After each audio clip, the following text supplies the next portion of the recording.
Good. What's up, gang? We are live. Andrew Cooper. AB, I don't even see myself on the screen here. Am I up here? Test. Is this thing working? You guys see me out there? Either way, what's happening? Andrew Cooper here, aka Coop Fiasco on Twitter. This is Coop's Fantasy Football Fiasco, sponsored by FFPC. We're over here on the Better Network. I work at Fantasy Alarm, and here we're going to break down all the usage from Week 10 so that you can be all set and good to go for the rest of your season here. Before we get to that, just want to say something real quick to all the folks out there. I don't care if you're 0-10. I do not care if you're 0-10, if you have no wins, if you have no chance of making the playoffs. Have some pride. Have some pride and keep on playing. Keep on trucking, man, because there's a huge difference, in my opinion, from the loser team that comes in dead last to the loser team that comes in dead last because they completely gave up.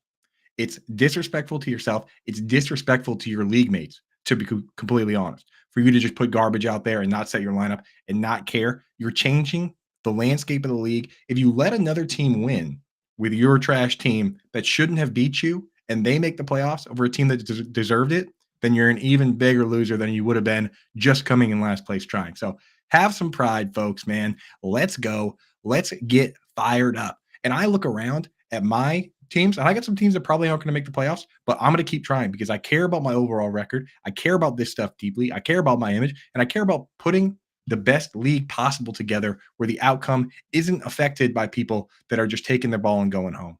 So that's the deal. And I'll tell you what else. Is there's guys out there that can change the landscape here, that can win leagues for people. Shout out to folks in the chat, Joe Colton, Skinny, everybody hanging out. I know the people that hang out and watch this show live, especially the Fantasy Alarm members, they're not tanking.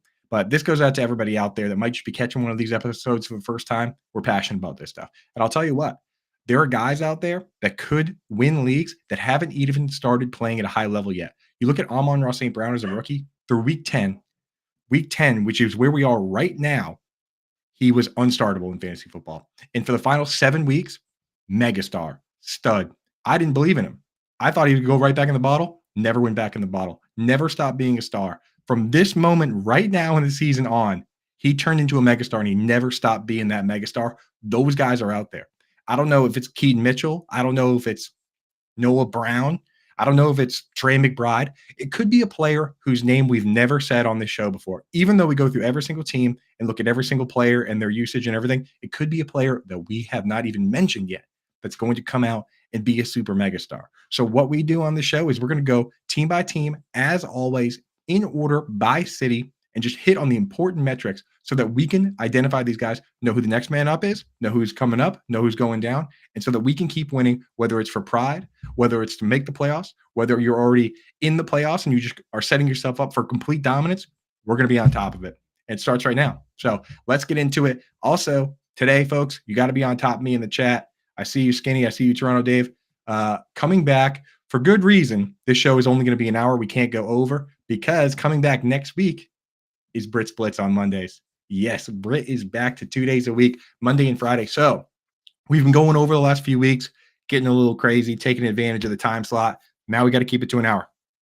I ain't tight. Adam Bernard's going to help me with that. You guys help me with that too. So let's get into it. And I'll tell you what, right now, from the standpoint of, okay, we might have some people coming out, some players coming out that are going to pop off and potentially change the entire landscape. Look no further than the first team we're going to talk about, the Arizona Cardinals. My goodness, Kyler Murray is back. I know that he didn't light up the box score, but I'll tell you what, if you watch that game, he looked like Kyler Murray, scurrying around, making crazy plays. In fact, he made a play at the end of the game with his legs on 3rd and 10, where he did his thing, turned completely around, ran all the way around, ended up gaining a bunch of yards, getting themselves in field goal position, winning the game. And he also had a rushing touchdown. This guy is very much back. And I'll tell you what, I've said it multiple times leading up to this moment, that when you sort all the players all time and you sort quarterbacks by points per game through the history of this league, Kyler Murray is top 5. He's 4. He is 4. Like, this guy is a baller when healthy for fantasy football. Say what you will about his attitude, everything else. So Kyler Murray is back. And guess what? Kyler Murray likes Trey McBride, which we like that, right? Trey McBride was a focal point of the offense with Joshua Dobbs, got 14 targets last time. This week, Trey McBride comes out, plays a massive snap share, gets a ton of targets, absolute star, first 100-yard game for the fella. So Trey McBride, we were a little worried that maybe Kyler wouldn't like throwing to him. Turns out that Trey McBride might be even better now.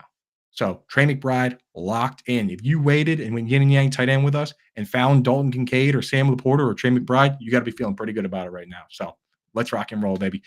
Also back, changing the landscape, James Conner. And guess what? Took his full job back. 41 snaps for him, only 14 for Keontae Ingram, only 7 for Tony Jones Jr. James Conner got more snaps in all phases, rundowns, pass downs, you name it. James Conner locked and loaded. And honestly, my opinion on this whole situation is that, I know James Conner's getting up there a little bit. He's got injury issues, but people were saying that, this team's going to be overhauling everything. They're going to be getting rid of all these pieces. Maybe Zach Ertz might not be back with Trey McBride there, but I look at Kyler Murray and I say, hey, why would you draft a quarterback? You got a quarterback. I look at James Conner and say, hey, you know what? Maybe you supplement that, but these are good players. Trey McBride's a good player. Marquise Brown's a good player.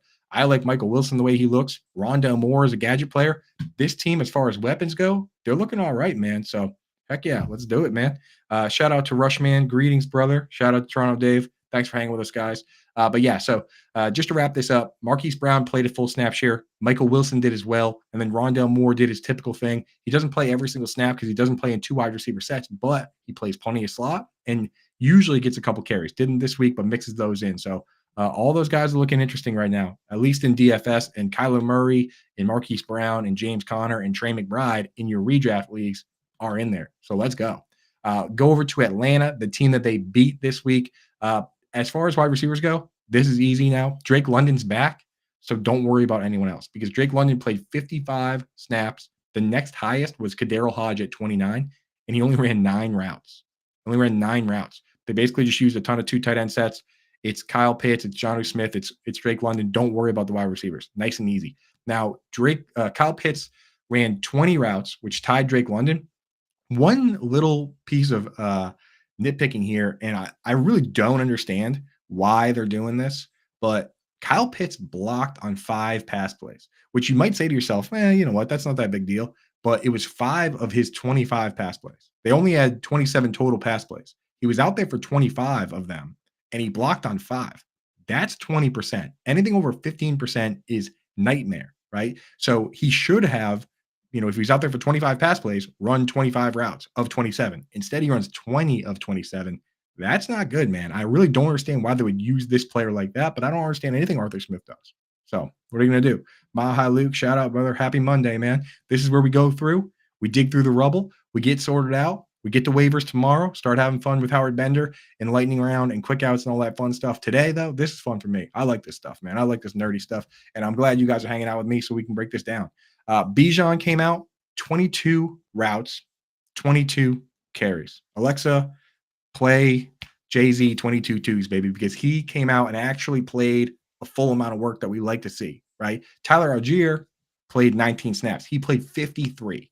So Bijan got the workload we were all hoping he would, and it looked pretty good. But Tyler Algier still quietly, he played only 19 snaps, still got 9 carries. So when he goes in the game, he goes in the game specifically to get the rock. That seems to be the case. George, sell high on Kenneth Walker. I see your question in the chat. Usually we get to those when we get to the teams, but I'll tell you what, Kenneth Walker is probably the exact example of a guy I would sell high. So make sure you stay tuned for that segment. We'll talk about him. We'll talk about Charbonnet. We'll talk about everybody else. Yeah, there you go, Britt. Play Taylor Swift 22. Either one, whatever one you want on that one. But yeah, so we'll talk about him when we get to the Seahawks. We're going alphabetical order by city. So we did Arizona. We did Atlanta. We're 10 minutes in, so not on pace to get this done. You guys are supposed to be on top of me with that stuff, but we're going to do our best. Baltimore Ravens, next team. Ravens come out, and they have a 3-man split. We want to see more Keaton Mitchell. He looked good in the beginning. He looked explosive. After combing through the numbers and seeing what they did, this is what it's going to look like. Keaton Mitchell, honestly, is now in the J.K. Dobbins role, in my opinion, where when they want to get a guy in space, they want explosiveness, they want that kind of player, that's where he's going to play. I think he's eventually going to end up starting the way J.K. Dobbins would. I think he's going to break off big plays. He had another big touchdown this week, and he almost caught, he had a 32-yard reception as well, had a target in the end zone that beautifully thrown ball, just a very difficult adjustment. Almost came down with that too. So I think he's going to be the explosive player. Gus Edwards is still going to be your goal line player. He's 238 pounds. The dude is an absolute truck. You're still going to use him in the goal line. That's what they did as well. And for now, Keaton Mitchell, as a younger player, probably not ready to do the 2-minute drill. You have to know every single play. You have to know every single audible. You have to know all the pass blocking schemes. I just don't know if he's ready for that. Justice Hill got a lot of the third down work, and he got the couple snaps in 2-minute drill. So it's probably still going to be a three-way split to some degree. Keaton Mitchell being the most fun to watch and the best bet for like DFS and best ball and explosive plays. Gus Edwards in standard, he's probably still in the realm that you would put like an Tyler Algier or a Zeke Elliott, where if there's a pass interference in the end zone, it's either going to be him or Lamar Jackson punching it in. That's the deal. Mark Andrews, you don't need to think about. He's awesome.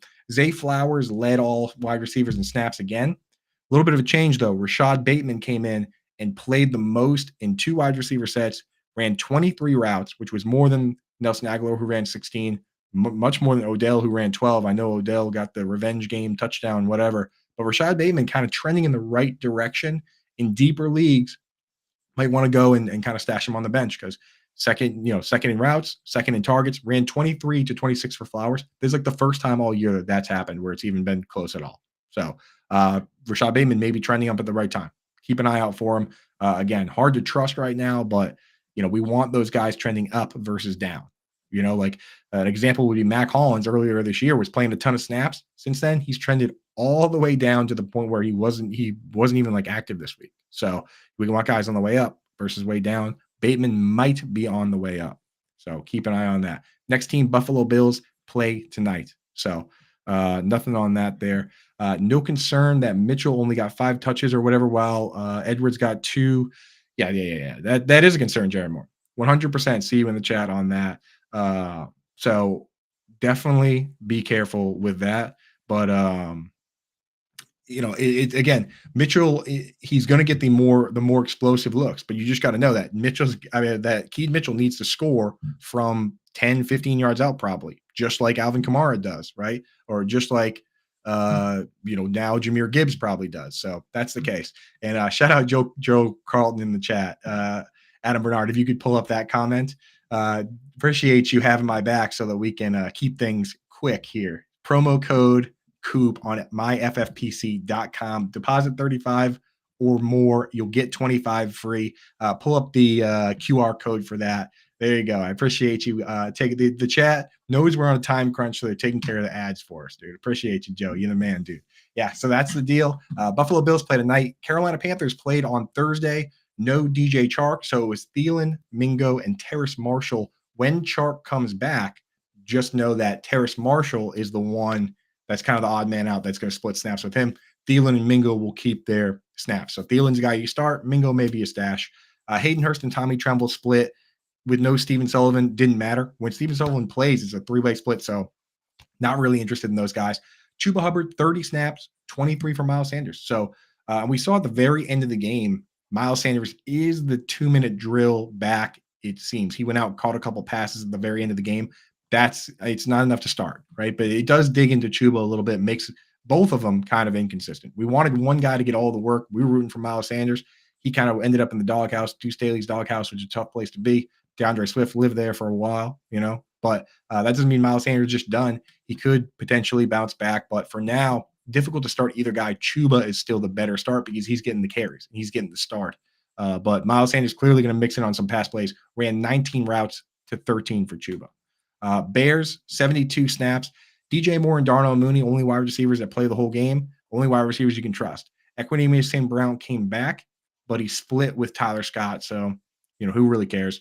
Cole Kmet, his usage is good in most games, but you have to be very careful with this particular player because every once in a while, they'll have him stay in and block on pass plays. That is a killer, man. That is a killer for otherwise healthy tight ends. As we mentioned with Kyle Pitts, even 20%, that's going to knock 5 pass plays off, 5 routes they could have run. That's another 1 or 2 targets, man. Cole Kmet against the Raiders, last time he did down game, blocked on 8 pass plays to help with Max Crosby. Terrible game. This week, blocked on 8 pass plays. That's 22%. Anything over 15% is in the red area. Anything over 10 is yellow. Anything under that, I don't care about. Obviously, we want it to be 0. Like some of these guys, Travis Kelce doesn't block on pass plays. You know what I mean? Unless it's a designed screen or something. So Cole Kmet blocking on 8 pass plays, that's scary. Running backs, Donta Foreman on rundowns, Roshan on pass downs. We'll have to see what happens with Khalil Herbert back. But until then, that's the assumption that Foreman's going to get the run work. Roshan's going to get the pass work. We'll see where Khalil mixes in. But I could see Khalil Herbert taking his job back. I mean, he earned the job in the first place. So who knows? When Khalil Herbert was healthy, Donta Foreman, they weren't even dressing him for the games. So it could potentially happen that way where it goes back to being the case. We'll have to keep an eye on it. We'll let you know this week. Cincinnati Bengals, 64 snaps total. Again, for those just joining us or those that might have forgot, 65 is right around NFL average where it's been the last few years. So if a team plays like 80 snaps or 90, that's usually like an overtime game. We got to account for that. Like those stats aren't realistic to keep continuing. If they play like 40 or 50, that's well below. And we're going to let you know. 64 for the Bengals, right down the middle. So you can feel pretty good about this being a normal game script to some degree for this team. T. Higgins out, Trent Irwin in. Scored a touchdown. That's his job. The roles didn't change for Chase or Boyd. Chase is the flanker. Boyd plays the slot. Doesn't change. So Boyd, the targets change, but not the roles. So Boyd got a bunch of targets, had a good game until the very end when he dropped that touchdown in the end zone, which was just brutal, right? Third down, game on the line. That hurts. Kind of sullied an otherwise impressive game. Jamar Chase, he's hopefully only to get more and more healthy with the back issue, so he'll be back up and running. But yeah, T. Higgins, we got to keep an eye out for that. Whenever T. Higgins is out, Trenton Irwin, potential DFS play. So we were using him, scored a touchdown, got lucky there. He's not going to – in week 5, he got 10 targets. So, I mean, I can't even say he's not ever going to get peppered in targets when T. Higgins is out. It could happen. Joe Mixon played the full snaps as usual, ran pretty hard. Again, I don't care if he's inefficient. The guy plays every snap. You get him in your lineup. Simple as that. Don't worry about it. Cleveland Browns, 78 snaps. Cedric Tillman, we talked about it last week. Cedric Tillman's in the DPJ role. I just hope that when they went to tell him, they say, oh, you're going to play the DPJ role, that he didn't turn around and think that they wanted him to play like DPJ, because that's what he did this week. He came out, ran a ton of routes. He ran, 40 routes, which was more than Elijah Moore, caught 0 passes on, call it 2 targets, call it 3 targets. Doesn't really matter. He didn't catch any of them. So he's going to be out there running around. Who knows if it's going to be anything that's super efficient, but honestly, I don't care. If he's running out a ton of routes and not getting the football, great. I love that. Like, good. Run around, hang out, and let's just focus all the targets on Amari Cooper and David Njoku and Elijah Moore. So good. David Njoku came out, 9 targets. Didn't really do anything with him, but he didn't block on a lot of pass plays. He ran a lot of routes, so we got to feel good about that. Elijah Moore, he's good for a couple targets, potentially a carry. So Elijah Moore, you could do a lot worse. And then running wise, same as it was last week. Jerome Ford leads in all phases. He's the preferred back, except in the red area for some odd reason. Kareem Hunt, who used to be this pass catching back, they like him in the red area. So, Ford got more carries, ran more routes, and then Kareem Hunt got the touchdown. That's kind of the one knock on Ford, but Ford is still the much more trustworthy player, right? CeeDee Lamb, Brandon Cooks, Michael Gallup, Jake Ferguson, all scored this week. Dallas Cowboys, man, what an absolute wagon of a week for this team. I mean, it wasn't a real football game, so it's hard to, celebrate too hard. But I mean, it's not like Tommy DeVito was out there letting them score a million touchdowns, right? It's like the defense also to blame to some degree on this one. So those guys all scored touchdowns. Dak, Lamb, Rico Dowdle all scored rushing touchdowns. The only guy who didn't get to party at all was Tony Pollard. Just classic, man. And he's still a guy that I'm looking to buy low.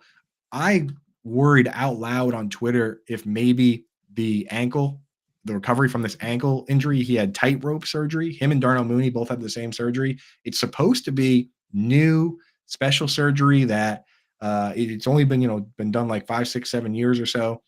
Tua had it. Jalen Hurts had it. They, played fine. But it does seem like a fairly invasive surgery, and I wonder if not everybody responds the same way because he doesn't look particularly great. I'd rather have Mixon if I'm buying low on guys, but still, Tony Pollard played a ton of snaps, just couldn't score at the goal line. On first drive of the game, 4th and 1, couldn't get it done. So what are you going to do? Real quick, since we're talking about this game, we started CeeDee Lamb in our FFPC lineup. We made our team last week. It was me and Theo Greminger from Player Profiler, the OG Fiasco team. Let's take a quick look real quick at how that team did. CeeDee Lamb went crazy. I actually haven't even looked, so I'm just pulling it up right now. So CeeDee Lamb went crazy. That's pretty nice. Let's see. Here's us versus the top team. Oh, we're getting smoked. Our quarterback hasn't played, but I don't know if Josh Allen's going to get like 70 points here. So I think we're in big trouble. He started CJ Stroud. We both started Christian McCaffrey.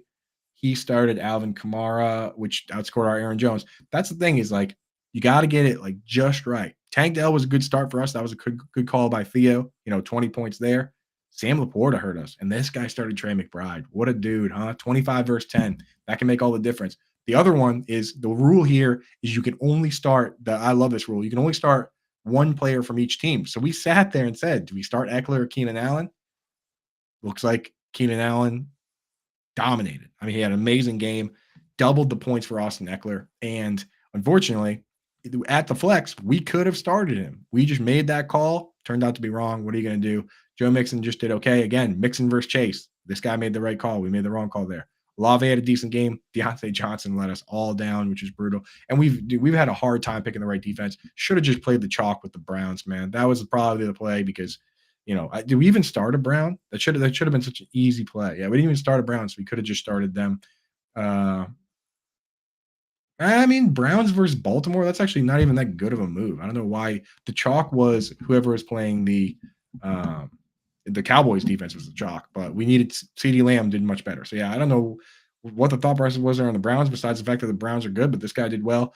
If you want to play this, go to myffpc.com, use promo code Coop. They'll give you $25 when you deposit 35 or more. It supports me. It supports the show, and it's a lot of fun. So I do these for free. These videos help you guys out. If you want to support me, support the show, go over there, use the promo code, make a little lineup. You know what I mean? It's like, you don't got to play, put $1 million in and play all the time and do all this. So you know what? Try it out 1 week, see if you like it, see if you can beat me, make some money, and it supports me, it supports the show. So appreciate you guys. myffpc.com. Use promo code Coop. First time depositors deposit $35 or more. They'll give you $25. I suggest deposit $45, right? Because if you deposit $45, they give you $25. That goes to $70. And then, then the buy-ins for these are $35. So you get in two. So go check that out, man. See, I took myself off the screen instead of that thing. Yeah, let's keep me up and let's put that away. So yeah, that's the deal. And yeah, for it's like hard to judge these games if it's not a real game. So what are you going to do? I mean, we'll just move on to the next team. The Giants are looking brutal. We'll talk about them. Next team, Denver Broncos play tonight. We got nothing on them yet. Detroit Lions, 66 snaps. Amon-Ra St. Brown led with 61. Next was Josh Reynolds with 46. And Jameis Williams only played 34 or 66. So just can't trust that guy. Can't trust that guy. Khalif Raymond got 4 targets, but only played 17 snaps. Can't trust him either. Honestly, it's Amon-Ra St. Brown or Reynolds. That's it right now, unless something drastically changes for Jameson Williams. And they also traded for Donovan Peoples-Jones. Maybe he's not a rocket scientist like Josh Dobbs, who hasn't learned the playbook in full yet. So he hasn't been active yet, but soon enough, we will see him, right? Sam Laporta, his usage, everything was fine, just didn't have a great game. That's going to happen sometimes, man. Tough loss in what should have been a good matchup, but I mean, he still did fine. You still start Sam Laporta every week. Just, nothing crazy about his usage either that was throwing us off. Just 1 pass block snap. So he's going to be just fine. And then Gibbs and Monty, I'm telling you right now, this split, we talked about this offseason, that this could be a setup like the Atlanta Falcons, the New Orleans Saints in 2017, where the debate was, Mark Ingram or Alvin Kamara. And at the end of the day, it didn't matter because Mark Ingram was the starter. He was getting the goal line work. He scored 12 touchdowns. But Alvin Kamara was so good, he was so explosive, and the offensive line was so good, and the offense in general was so good that Alvin Kamara scored 13 touchdowns. And they were both RB1s in fantasy football. And who the hell cares? So if you got them, you start them. If I got David Montgomery, I'm starting him. If I have Jahmyr Gibbs, I'm starting him. And I'll tell you guys what, on this channel, this offseason, we were commentating on some high stakes drafts. Like I commentated a whole one that was a $10,000 buy-in draft. Yeah. And when that draft was going on, one of the teams that put $10,000 down to draft their team, they drafted their first running back off the board was Jahmyr Gibbs. And their second running back off the board was David Montgomery.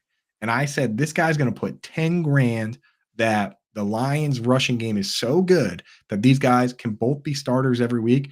Guess what, dude? That guy is a genius. And his team is probably looking pretty decent, assuming he's been able to scrape by with Monty out. But I'd be feeling pretty good about that right now. So that's the deal here, man. Gibbs, Monty, argue left and right and back and forth over who deserves this and who deserves that. I think both guys deserve to play. I think this team should just run the ball all the time, throw the ball to the running backs all the time, just score a bunch of points and win a bunch of games.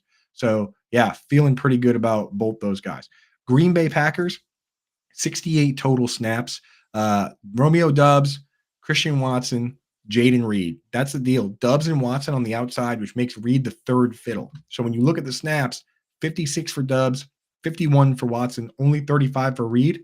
He comes out for the 2 tight end sets. And Luke Musgrave played 50 snaps. Tucker Kraft played 35. So if you're wondering where the Jaden Reed snaps have gone to, that's where. Not to mention, when you add up Aaron Jones and A.J. Dillon's snaps, 38 for Jones, 34 for Dillon, that gives you a total of 72. There was only 68 offensive plays. So if so facto, when you have an extra running back in the game, somebody comes out, Jaden Reed's the guy that comes out. So Reed, he's still an interesting player. He's still a good player, kind of in the same spot as Josh Downs, where he doesn't play the whole game, but he still gets some usage. So, you can still add him. Just know that there's a level of upside that would only come from an injury to probably Romeo Doubs. So if Romeo Doubs goes down, it's wheels up for Jaden Reed. If Christian Watson goes down, what they do is they put Dontavian Wicks in that role. It doesn't really help Reed that much. A Doubs injury is what would unlock Jaden Reed. That's the deal. Luke Musgrave played plenty of snaps. He ran 31 routes, which is more than Jaden Reed's 24. It's thin now. It's thin over there all of a sudden. So hard to trust Luke Musgrave the way we were early in the year. Aaron Jones, he got the crazy workload last week. This week, a little tempered. We saw a little more A.J. Dillon in short yardage, but Jones still got more carries, ran more routes. I'm going to start Aaron Jones every week where I got him. Simple as that. He's Aaron Jones. As long as he's Aaron Jones, we're going to start him. So Houston Texans, 75 snaps. Robert Woods is back, but that didn't affect the Noah Brown show because Nico Collins was out. So we still have we need some answers here. We need some answers in the form of Nico Collins and Robert Woods being healthy at the same time, and Tank Dell, because Tank Dell missed games earlier. We haven't really seen too many games where everyone's healthy. I want to see how it shakes out. Tank Dell played 72 snaps of 75. So Tank Dell locked in. Got to be feeling good about that. Noah Brown played 56 of 75. Robert Woods played 45 of 75. John Mechie hardly played. He hasn't really all season. When Nico Collins gets back, he's the split end. He plays a different role than everyone else. He's bigger than everybody else. So he's going to play a fairly full snap share. I think Tank Dell will also maintain a pretty good snap share based on his usage. He ran 40 of 41 routes this week. Noah Brown was second with 33, and Robert Woods only ran 26. So it's going to be Noah Brown versus Robert Woods. I would like to see less Robert Woods if possible, but I don't dictate that. So just know that Noah Brown is not fully wheels up the way it is. Tank Dell feels pretty safe and locked in. He got 14 targets. So, and man, CJ Stroud's been cool, right? He's been awesome. What a guy. Got to be pumped if you're a Texans fan right now. No question. Colby Conway's probably all fired up about it. So, yeah, pretty good. Dalton Schultz continues to be pretty consistent. Second most routes run. He did block on 6 pass plays. So they threw a ton, 43 times, or 43 dropbacks. So 6 pass plays isn't that big a deal, but still 15%, which is, right at the line where we do not want to live. I got a whole article on that. If you go type in what makes an elite tight end, Andrew Cooper, whatever, into the Google machine, Fantasy Alarm, that'll come up. And it'll explain exactly why that's a problem. Can't really do it right now because we still have more than half the teams left and we're halfway through the show. Devin Singletary, told you guys to use him in DFS because I'm a genius. And last week he had a bad game because it was a bad matchup. This week he played 61 snaps of 75, had 150 yards rushing because you can run on the Bengals. So when Dameon Pierce is out and it's a good matchup, use Singletary. But if it's a bad matchup, you got to double check and see if he's going to be the guy. I mean, let's just take a quick peek at the schedule and see how many good matchups and bad matchups we have. Next week against the Arizona Cardinals, if Dameon Pierce is out, I'm starting Devin Singletary. After that, he gets the Jaguars, which is not a good matchup for running, but it's a good matchup for catching passes. He's got the Jets on the schedule. He's got the Titans. He's got the Browns. He's got the Titans again. So actually, there are not very many good matchups. Devin Singletary, if somebody would be willing to buy him, I doubt they would, then go ahead and trade him off there. Nino Pena, I see in the chat, my dude. With the Falcons Bijan situation, we actually talked about that one already. We go in alphabetical order by city name. And after the show, we're going to have timestamps in there. So hang out with us and we'll finish this up. And then you can click that timestamp and go back and just listen to the Falcons one. Usually a couple quick minutes on each team is what we're trying to do here. I got to be quicker about it. Indianapolis Colts, 57 snaps, so a little bit below average, not too crazy. Pittman and Pierce played the whole game. That's what they do. And Josh Downs is banged up. So he split with Isaiah McKenzie. Only 14 snaps for Downs, 26 for McKenzie. When Downs is healthy, we like him. Otherwise, hard to trust. So, but right, Alec Pierce is all exercise team super captain. 55 of 57 snaps, 1 target. This dude has been doing this every single week. They just don't have anybody else, but they just don't throw it to him. I mean, he's just out there running around doing nothing. At tight end, Kylan Granson led with 15 routes, but not a good blocker. So Mo Alley Cox actually played more snaps. At this point, don't worry about these guys. Not even really good DFS dart throws, to be honest. Will Mallory got the most targets with 2, and he played 9 snaps and ran 5 routes. It's basically Jelani Woods or nothing. And I don't know if Jelani Woods is even going to play this year. So if you can stash Jelani in an IR spot, go for it. Otherwise, don't worry about these guys. And Jonathan Taylor front, good news for him. 50 of 57 snaps for him, only 9 for Zach Moss. So Jonathan Taylor is fully back on the menu. He's being paid a lot of money. So good for him out there earning that money. Jacksonville Jaguars, 57 snaps total this week. Again, a little bit below average. Nothing to really discount any performances for, though. Christian Kirk and Calvin Ridley played the whole game. Nobody else really plays much. Tim Jones, a distant third. Jamal Williams left the game with an injury. Honestly, it's Zay Jones when he gets back. He'll probably go back to playing a full snap share when he's healthy, if and when, but don't worry about any of these other players. Nothing you need to worry about. Evan Ingram, 36 of 39 routes, 6 targets. That's all we need. All we need in this world is 6 targets. 6 targets a game, 6.25, whatever it is, 6 or 7.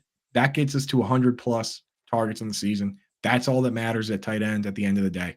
If we can get those targets, then we can live our lives. So Evan Ingram, maybe not the best game, but oh well, right? Got the targets, get in, get out. He ran the routes. We're good. When Zay Jones is back, maybe that'll have an effect, and we'll address it then. But for the time being, Evan Ingram, just throw him in there.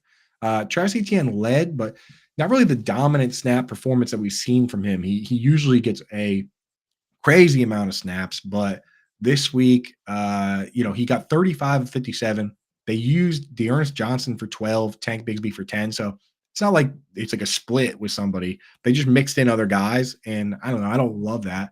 I would love to see Travis Etienne go back to just getting every single snap, but what are you going to do? Kansas City Chiefs are on bye this week. Las Vegas Raiders, 64 snaps. Devontae Adams, Jacoby Myers, top dogs, 62 and 58 snaps. Full usage. So that's good. Hunter Renfrow is next with 27. So Hunter Renfrow doesn't matter.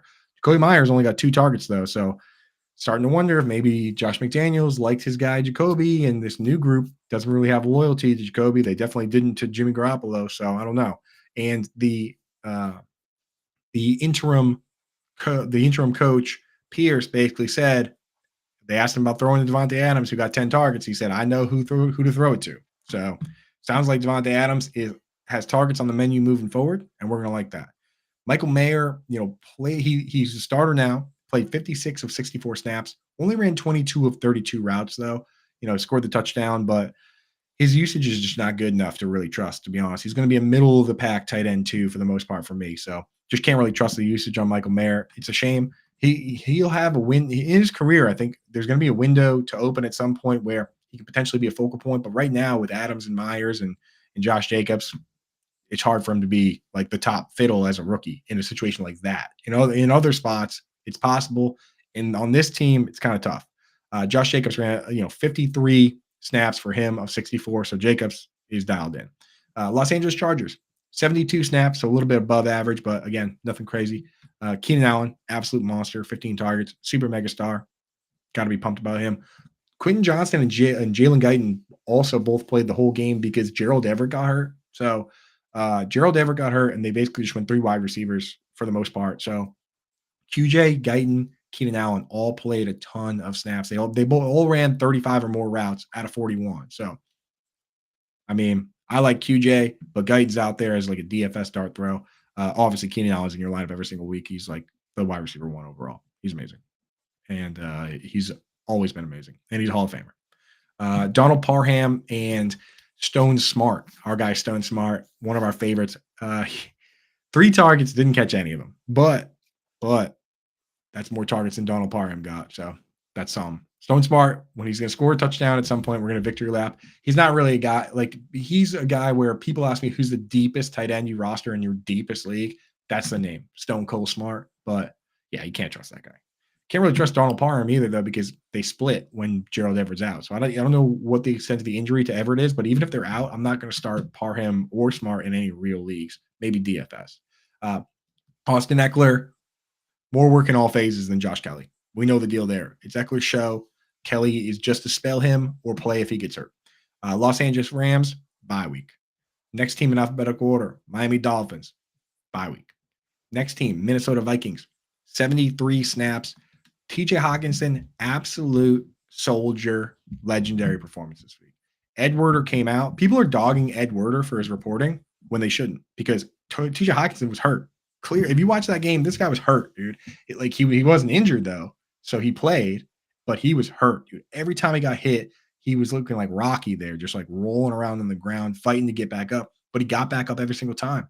Even went to the tent briefly, came out, played. So don't dog Ed Werder for saying this guy could miss some snaps. Will probably only play the important snaps because all the snaps were important. He played them all. He played through it all, crazy pain, and had an amazing game. And that's not the reporter's fault because the guy was hurt. Like, there's no way to watch the highlights from that game or watch that game and think that guy was not hurt. We didn't move him that far down in the rankings. I think we moved him like tight end. He was still like 10 and 7 because, you're not going to start all these other guys that block and aren't good over him. So we didn't move him very far, but we had to account for the fact that he could potentially not play. So 46% target share, as Britt Flynn points out in the chat. Yeah, we'll take that. So Hawkinson, we learned a lesson that he better be dead if you're going to take him out of your lineup, because if he's even half alive like he was this week, he's a monster. So we also saw no shout out Albert. What's up, brother? Thanks for popping in, man. Yeah, we saw no KJ Osborne this week. Justin Jefferson obviously is not ready to be back yet. We thought that Tristan Jackson, a name that's very difficult for me to say, would potentially take some snaps, but Jalen Naylor returned. So it was actually Jalen Naylor, Brandon Powell, and Jordan Addison that played the snaps here. It was 71 for Addison, 67 for Naylor. So Naylor actually operated ahead of Powell. Even though Powell got more targets, Naylor ran 39 routes, Powell ran 32. So just keep that in the back of your mind. When Jefferson gets back, it's going to be Jefferson and Addison, and then who cares? And KJ Osborne will probably be back soon. So like Naylor, Powell, they're not really guys you're adding, but maybe DFS dart chucks, right? Depending. We'll see. We talked about Hawkinson. Alexander Madison left with a concussion, so Ty Chandler took over that job.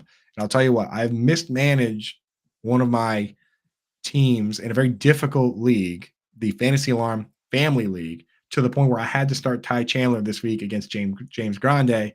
And of course, Ty Chandler scores a touchdown, and I'm probably going to win. So shout out Ty Chandler for being available on the waiver wire when I literally had to add a running back off the wire and put them directly into my lineup. Ty Chandler, you're my boy, dog. But yeah, keep an eye on Madison. If Madison misses the game with a concussion this week, then Ty Chandler, you could do a lot worse. And they also have Kene Nwangwu, who is more of a return man. He's a great return man, in fact. They missed him for a good chunk of the season, but he's not really going to probably carve out too much of a role. Again, maybe some sort of DFS play because the guy is a home run hitter, returned multiple kicks. He's an all-pro kick returner, but it's Chandler if Madison's out. Patriots, 69 snaps. Mac Jones was yelled at and benched again. If he gets benched 8 or 9 more times, then you got to start thinking that maybe Mac Jones isn't the guy, right? How many times have he been benched this year already? 4? Like, time to just throw whoever else in there and lose as many games as possible and get Drake May or Caleb Williams or JJ McCarthy or, the guy Penix. I'm not even entirely sure how to say his name. I don't really care. Just get somebody else in. It's over. Juju Smith-Schuster led in snaps this week, was the big departure from normal. 68 snaps of 69 for Juju. They just said, you're playing the whole game. And guess what? He played the entire game, and he got one target. So who cares? Demario Douglas, obviously the most exciting and most fun player on this team. Pop Douglas. That's our boy. He's the only guy you can really care about of the wide receivers. Kayshon Boutte got a chance as, the fifth-round rookie, and he did okay. He didn't really even play that much, to be honest. So Pop Douglas is the guy you want. Hunter Henry played 27 of 34 routes, played 50 of 69 snaps. Hen dog, he's again, middle of the pack guy. You need a touchdown out of him for him to be anything. So hard to trust him weekly basis. Mike Gesicki only ran 20 of 34 routes. So Ramondre Stevenson would have played the vast majority of the game, but he kind of hurt. He got hurt his back a little bit, missed an entire drive, but he still played 46 snaps to 23 for Zeke. We know the deal there. Zeke just kind of like a goal line guy. That's about it. New Orleans Saints, 67 total snaps. Derek Carr got hurt. Jameson Winston came in, a little huck it, chuck it football. Let's go, dude. So he came in just throwing picks and throwing the ball all over the place, which we love to see. Michael Thomas also got hurt. He played 2 snaps and then left the game. And A.T. Perry stepped in, big dog on the outside. And he looks pretty good. He scored a touchdown. So we found the answer to what happens when Michael Thomas doesn't play is that A.T. Perry leads the team in snaps the way Michael Thomas does at times. And Chris Olave plays his full snap share, and Rashid Shaheed still plays his, field stretcher role. But, more targets for Shaheed.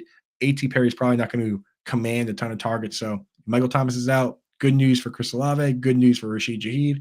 A.T. Perry, DFS kind of dart throw type guy maybe. But hard to trust a rookie like that going into that role. So after that, Juwan Johnson, 32 routes, only 16 for Taysom Hill. So as we expected, Taysom Hill is not going to run 40 routes like he was when Juwan was out, but he's still going to run some routes. He's going to get some carries.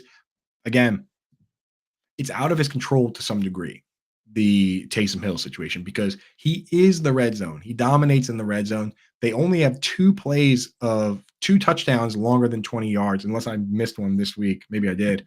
And they were both Rashid Shaheed. So if they get into the red area, that's Taysom Hill time. But if they're not getting in there, then Taysom Hill doesn't really create for himself. He basically is just a bulldozer in that part of the field. So it is out of his control. And Jameis Winston, Derek Carr only targeted Chris Olave 1 time. They both played 33 snaps exactly. Derek Carr only targeted Chris Olave 1 time. Jameis Winston targeted him like 8 times. Jameis Winston is willing to take shots downfield. That's actually not good for Taysom Hill. You want the Derek Carr offense dink and dunking it down the field to Kamara and Olave and MT until you get to the red zone, and then they just Taysom Hill. Bah, bah, bah, bah, bah, bah. Like, that's what you want. You don't want Jameis Winston throwing 50-yard touchdowns / interceptions, because there's no opportunity for red zone with that. So Jameis Winston is not a good thing for Taysom Hill in my humble opinion. But yeah, just keep an eye on Derek Carr. He just got crushed. Shoulder concussion. They're calling it just, basically he just got smashed, and they said you got to come out of the game. And Skinny, yes, Taysom talk. Got to talk Taysom, dude. Can't ignore the guy. So again, you know what you're getting into with that player. If you were in on Taysom, you're in on Taysom. If you're out on Taysom, you're still out on Taysom. Alvin Kamara, 51 snaps of 67. Kendre Miller was out for this game. Jamal Williams only played 15 snaps, though. So I don't know why they paid Jamal Williams all that money to not really do anything with him. I think they just forgot that they had Taysom Hill, I guess, but I don't know. Jamal gets to hang out. 15 snaps for him, 51 for Kamara. So Kamara is still a guy you're going to start every week. Giants game, 57 snaps. Wasn't a real football game, so I really don't even want to talk about it, to be honest. Like, they rotated all the wide receivers because it was just a big mess. Jalen Hyatt did get hurt, so keep an eye on that. But Darius Slayton plays the full snaps. Wan'Dale Robinson is kind of a partial guy. When Hyatt left the game, I did notice that Isaiah Hodgins played like the entire 4th quarter. So Isaiah Hodgins probably gets the biggest boost if Hyatt is out. So that's what we're keeping an eye on. But yeah, I mean, like, as long as Tommy DeVito's the quarterback, who cares, right? Saquon Barkley, did the best he could in a bad situation. Jashawn Corbin, speaking of names that have never been said on the show, Jashawn Corbin got 15 snaps. So shout out to that guy. But I don't think he's particularly fantasy relevant unless something drastic and crazy happens here. And then with the tight ends, we were hoping Daniel Bellinger could step up and be like a Waller-ish guy, but he's not. He played 46 of 57 snaps, but only ran 24 of 37 routes. Waller, in a game where they dropped back 37 times, Waller would have run 35 routes, 30 minimum, not 24. That's not the usage. That's not the same player. And they did use Tyree Jackson, which is a converted quarterback that was kind of floating around with the Eagles, if I remember. He popped in a little bit, but didn't really do anything. Lawrence Cager, Tyree Jackson, just too much mixing, matching. There's no tight end there now. No, not since Waller's been out. So, Jets, 66 snaps. Garrett Wilson, Breece Hall, you're starting. Jets defense, maybe you're starting. And that's kind of it. And something just popped on my screen, Bernard, that like I can't see the chat anymore. So if people are saying stuff in the chat, can you just put it up there or turn on the chat overlay? I don't know what's going on. I've never seen this before. Shout out chat. What's up, guys? I can't wait to see what you're saying. I don't know. But yeah, put that up there if people have, get that going. I don't know what's going on. But yeah, just put them up on the screen. Just put them right up there. Whatever anyone says. Here's your chance to say some weird stuff and get it on the screen, guys. It's all going to go up there. Or use your judgment, Bernard. But yeah, so Tyler Conklin, I say Garrett Wilson, Breece Hall, and Jets defense. And people are like, oh, Coop, what about Tyler Conklin? 6 and 7 targets last week. He only ran 30 of 46 routes. Dropping back 46 times is a lot, and only running 30 of those routes is just not good enough for me. So I'm just never going to start Tyler Conklin. You can in your leagues. Go ahead, but you're doing it against my judgment. I say don't do it. You can if you want. But yeah, he just doesn't play the whole game. Uzoma mixes in. Jeremy Ruckert mixes in. Not great. Somebody asked about Breece Hall earlier. Breece, 26 routes, 13 carries, 46 snaps. No one played more than 10. So Breece Hall is locked in. That's where we're at here. Rest of the season, Evan Engram or Trey McBride, Jay Lamb wants to know. To be honest, I'm going to rank Evan Engram ahead because of how consistent he's been and the targets and the routes run and everything. And, and the way it's been for him, he's ranked ahead. He's much safer. Trey McBride's still very exciting. So if you're a high risk, high reward player, go for Trey McBride. The other thing is when Zay Jones comes back, I could flip that because Zay Jones is really eating into what's going on for Engram and the rest of these guys. We might flip it. So right now it's Engram ahead, but there's a possibility that Trey McBride is just a megastar with Kyler Murray and he goes ahead. So you got to make that judgment call yourself. But the upside play is McBride. The safe play is Engram. The thing is McBride still has a bye week coming up. Engram's already had his. So if you have Engram, if you have Trey McBride, you actually still need another guy. And yeah, of course, Ertz is a concern, and Dawson Knox is a concern for Dalton Kincaid. But the way these guys are played, I don't think you can put them back in the bottle. I think the way those guys will pick up snaps elsewhere, I don't think you take McBride and Kincaid off the field anymore for these guys, right? AB tells me 6 teams left, 10 minutes to go. We got this, man. We're on pace today. I'm feeling good about it. So shout out Britt and her show. We're going to keep this in an hour just for her. But yeah, so again, that's what part of the risk, I think, for McBride versus Engram, where Engram, you know what you're going to get. You know what I mean? He doesn't really score a lot of touchdowns, but he, in any sort of full PPR, he's leading the league in tight end screen passes. And those designed plays where the catches are virtually automatic gives him such a good floor. So in full PPR, if you were looking for floor, it's Engram. If you're just looking for the best possible upside, it's McBride, but just know, again, not as safe. Ertz coming back. Pittsburgh Steelers, 64 snaps. There's been some drama going on.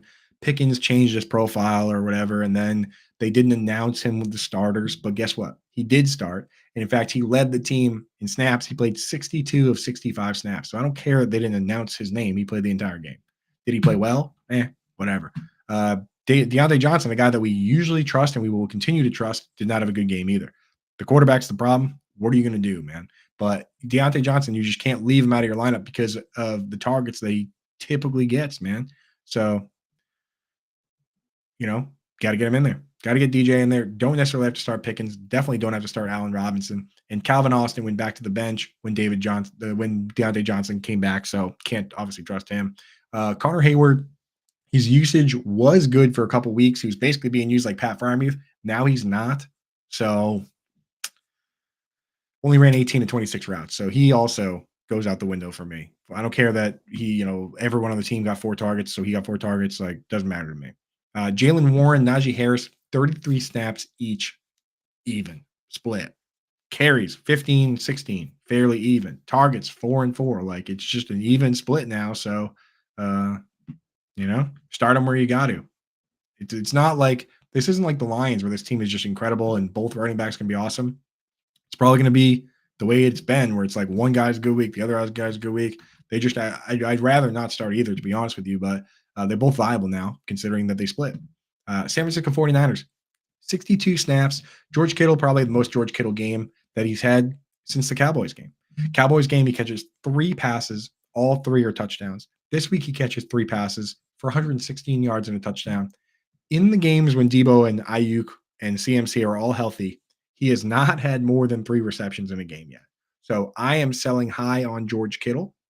But George Kittle is the one player in the league that, because he runs a 4.52 and because he breaks all these tackles and because the play design is so good that at any given time he can have a 60-yard touchdown. Very few. He's like the only tight end in the league that has multiple touchdowns over 60 yards. He's the only tight end in the league that has multiple touchdowns over 70 yards. He's the only tight end in the league that has an 80-yard touchdown. This is in their career. Like George Kittle, he just rips off chunk plays at a higher rate than everyone else. He has the most, since he's been in the league, no one's had more 40-plus yard plays than him. Him and Travis Kelce are also like here, and then there's a huge gap, and then there's everybody else. But Kittle's ahead of Kelce in that stat. Like, that's the one thing Kittle does that keeps him relevant despite the target. So I'm selling, but, he's still a decent DFS option because he can do what he did this week. And the other good thing about this is because of Kyle Juszczyk, and they use the fullback, Ayuk, Debo, CMC, Kittle, very highly consolidated among who gets to touch the football, so you can start all those guys. You can start them all. You can start Brock Purdy. Brock Purdy looked pretty good. Seattle Seahawks, 80 snaps. So that's the one where we sit and we say, okay, the statistics for this week are going to be skewed to some degree because they played 15 more snaps than teams typically do on average. So you got to keep that in mind. DK Metcalf gets 11 targets. Tyler Lockett gets 10 targets. They ran more football plays than most teams by a lot. In some cases by 30. So you can't just sit here and say, well, that's it. 10 targets a week, both these players, it's going to be fine. And JSN can also get 5. Like, that's just it's not normal game script. So Metcalf and Lockett played the whole game. JSN was the third fiddle. When they play from behind like they did last week, they used 11 personnel like the whole time they're playing catch up, and JSN can run as many routes as everyone else. This time, it wasn't the game script. So Metcalf, they played from behind for some of it, but, Metcalf, 46 routes, Lockett, 41, only 33 for Njigba, right? So that's the deal there. Charbonnet did, once again, because of all the throwing, they dropped back to throw 49 times. Because of that, Charbonnet played more snaps than Kenneth Walker. And somebody earlier asked if Kenneth Walker was a sell. Yes, I'm trying to sell Kenneth Walker. I'm trying to sell Derrick Henry. I'm trying to sell Brian Robinson. Anybody that's in these like splits where the game script determines who gets the ball and who doesn't, I don't want those guys, because down the stretch in fantasy playoffs, I got to put together 3 games in a row. Bing, bang, boom. I can't have a guy come out and play well one week and then bad game script the next week, because there might not be another week after that. I want guys that are consistent. I would trade those guys. We can trade Kenneth Walker and Derrick Henry and Brian Robinson, package them up, try and get somebody that plays every single week. And it doesn't have to be a megastar. Like, you don't have to trade for McCaffrey. Trade for like Joe Mixon, where Joe Mixon doesn't really have quote unquote bad games because he plays the entire game no matter what, right? So that's kind of the way I would go with that. And you don't worry about the tight ends on the Seahawks. Next team, Tampa Bay Buccaneers, 65 snaps, right average, very nice. Trey Palmer, Chris Godwin, Mike Evans, played virtually the whole game. Mike Evans was awesome. Palmer actually led in snaps. They committed to 3 wide receiver sets this week, which was good. Palmer's a guy that needs to be rostered in dynasty leagues across the board. If anything were to happen to Godwin or Evans, now we're talking about starting him in redraft leagues. So your eyes have to be on Trey Palmer. Plays a lot. Keaton also plays a lot, but again, this is a bad matchup. The Titans are good versus the tight end. I know they traded Kevin Byard, but they held Otten in check. If they hold Evan Engram in check next week, you got to look at Dalton Schultz and worry, because Dalton Schultz, his playoff schedule goes Titans, Browns, who are the number 1 team in the league versus the tight end and just did well against Mark Andrews, and then they play the Titans again. So you have that roster, and if you have Dalton Schultz, you should start going to find another tight end, not to start right away. I mean, you could even start him versus the Titans in that first week, right? But if he does bad against the Titans in that first week and you survive, or maybe you have a bye week, then you're not going to start him versus the Browns, and you're not going to start him versus the Titans. So you got to have somebody else, all right? Dalton Schultz, we're on red alert with that guy. You want to see, if you're rooting for Schultz, you want to see Evan Engram carve up the Titans this week so that you can justify yourself, okay, maybe the Titans aren't that good versus tight end, and we're going to be all right for 2 out of 3 of these games. But be very careful with that. Rachaad White played virtually the whole game again. Gotta love that. Gotta love the usage for him. The targets are, he's getting some every week, so that's good. Chase Edmonds played. He's the second back now. He played ahead of Keyshawn Vaughn and Sean Tucker, so he's probably the next man up. In my opinion, Chase Edmonds is now. So yeah, Cade Otton is back on the menu after this week. He just, bad matchup, bad game. Tennessee Titans, 63 snaps. No Treylon Burks. So we were looking at Nick Westbrook-Akine. We were looking at Kyle Phillips. Guess what? Chris Moore. Chris Moore played 52 snaps. Akine played 39. Phillips played 22. So Phillips and Westbrook-Akine you weren't starting those guys anyway. DeAndre Hopkins is probably the only guy that you're going to start. So there you go. Chris Moore and those other guys, DFS only. Chigakonkwo got 6 targets, right? He just hasn't quite hit on the big play. We've talked about this all week last week, so I don't want to go too deep into it, but hasn't quite hit on the big play when he's had opportunities. And the concerning thing here is that he played 34 or 63 snaps. Josh Wiley came out, the rookie from Cincinnati, I believe, played 27 of 63 snaps. Chig ran 23 routes. Wiley ran 16. So, yeah, there you go. And that's out of 43. So Chig, I don't know what it was. I got to check and see if he had an injury or something. But yeah, they mixed in the rookie. Not happy with what they're getting from Chig. And again, Derrick Henry, we talked about this briefly before, but game script wise, when they're playing from behind, Tajay Spears plays more. 38 snaps for Spears, 27 for Henry. Be careful with that. Last team, last minute, getting out in an hour. Look at us go. Washington Commanders, 61 snaps. Dotson played the whole game, didn't catch any balls. Dotson, impossible to trust. Terry McLaurin, we trust. Curtis Samuel, he only played 31 snaps coming back from the injury. He was kind of a part-time guy anyway. You're really banking on him to get carries. Logan Thomas, 41 routes run of 47, got a few targets. Logan Thomas, still a guy we like. He's in that safe tier, back end, tight end 1 type range where if you got nobody else, go for it. And then, of course, Brian Robinson, Antonio Gibson. This week they split kind of right down the middle. 31 snaps for Robinson, 29 for Gibson, 20 routes for Robinson, 23 for Gibson.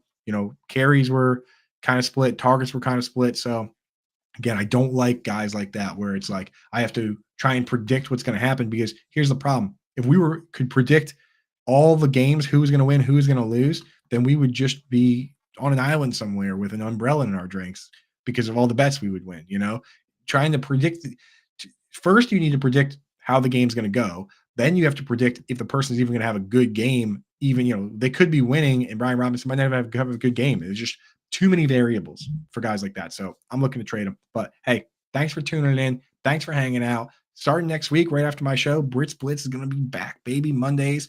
Thanks for Adam Bernard, producer. Thanks for everybody in the chat. Go use promo code Coop over at my FFPC to support the show. They'll give you 25 and you deposit 35 or more. But that's it for us, man. We'll catch you guys all week right here from 1 to 3, where we're just going to be talking about football, baby.